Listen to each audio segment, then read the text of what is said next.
que distingue um agir ético de um agir apenas conveniente? Em termos simples, chama-se ético o agir que conserva medida, finalidade e expectativa, que vincula a vontade àquilo que merece ser desejado por si mesmo. O antiético, ao contrário, rompe a medida, absolutiza o interesse e perde sentido do comum. 3 lentes nos ajudam a ver a figura inteira. Os gregos, com a ideia da virtude e da finalidade, Kant, com a autonomia e o princípio, e Hegel, com mediação e uma forma de vida a partir da dialética. 3 lentes, 3 riscos. Finalidade sem medida vira astúcia. Princípio sem mundo vira mera abstração. E forma de vida sem princípio vira conformismo. A ética começa onde essas 3 dimensões se compõem. Primeiramente, os gregos.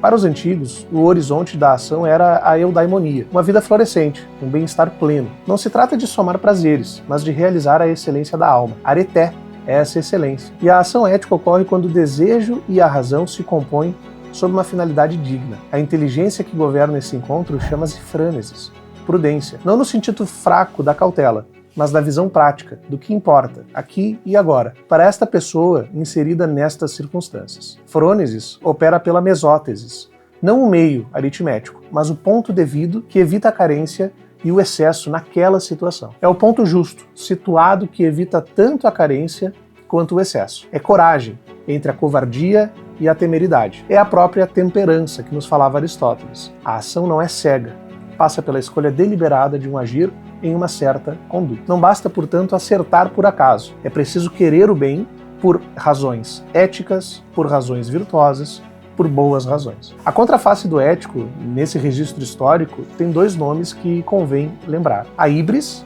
o orgulho desmedido pelo ser humano, uma mera arrogância, e a acrasia, a fraqueza da vontade que, reconhecendo a melhor conduta, não a pratica. É então a decisão deliberada de não praticar aquilo que se sabe melhor. Ambas as figuras rompem a internalidade entre desejo, razão e finalidade. Vamos a Kant.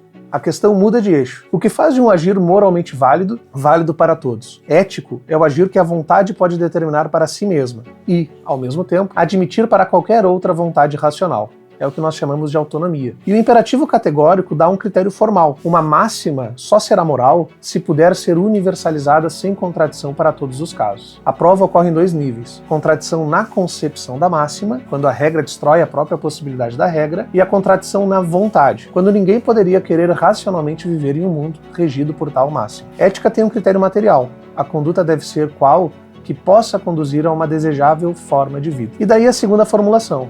Humanidade como fim em si mesmo. Pessoas não podem ser tratadas apenas como meio. O respeito não é a emoção, é uma relação prática que reconhece dignidade a cada um dos seres. A dignidade deriva precisamente da capacidade de empatia e o desapego com o self, com o eu ou com o ego. O antiético nesse quadro é o heterônomo, submete-se a inclinações e utilidades que não resistem ao teste da universalização, que é este movimento de levar algo ao critério universal. Mesmo quando funciona, não pode ser querido como lei para todos. E por isso fere a dignidade. Um agir ético do ponto de vista kantiano é aquele que não se instrumentaliza seres e se almejam construir, então, condutas bases para uma coordenação a uma boa forma de vida. E com isso, chega-se a Hegel. Aqui a ética não se resolve na pessoa de modo isolado. A liberdade é histórica e concreta. Realiza-se em práticas, costumes e instituições onde se permite o agir com o núcleo familiar ou então o de mercado. O agir ético é o agir dentro do esperado, da expectativa social, em um dado momento histórico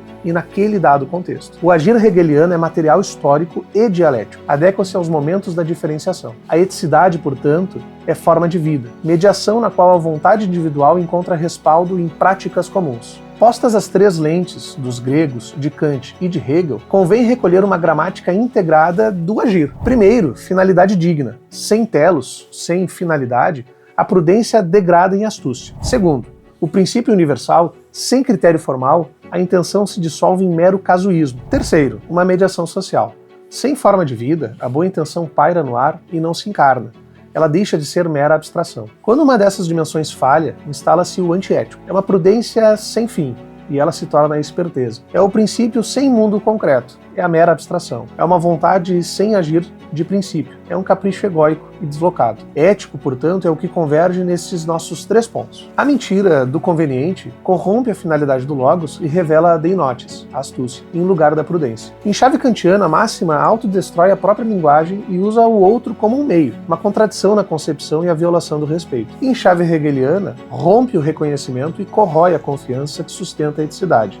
A desmancha a prazo o próprio mundo comum que viabiliza a liberdade de um agir ético. Dito isso, podemos verificar e clarificar uma proposta para uma vida guiada na boa ética, uma vida simples, porém exigente. Primeiro, há de se ter simplicidade como ponto de partida, com clareza dos fins a que se almeja. Deve-se repudiar toda conduta improdutiva e indigna, expulsando do nosso agir condutas que sabemos inadequadas. Segundo, também é necessário testar as máximas das nossas condutas, a todo momento. Claro, situações excepcionais que demandam agires excepcionais podem ocorrer e a eles deveremos recolher um mínimo de fundamentação correlata, ainda que levemente divergente da ética que nos comanda. Terceiro, é preciso medir com o mundo, perguntar onde a ação se fundamenta, que práticas e instituições o reconhecem e que consequências práticas produz aquela ação. Quarto, é preciso também praticar a negatividade, dizer não aos primeiros impulsos para refletir e se posicionar com mais calma e menos reatividade. Acolher objeções, integrar o que faltava e recompor a ação. Não ceder à pressa ao impulso, mas dar forma de racionalidade ao agir prático. No fim, a distinção entre agir ético e o agir antiético volta a ser clara. Ético é o que reúne finalidade, princípio e se integra com o mundo. Antiético é o que desfaz essa unidade, por pressa, por interesse, por medo. A pressa aqui não é neutra.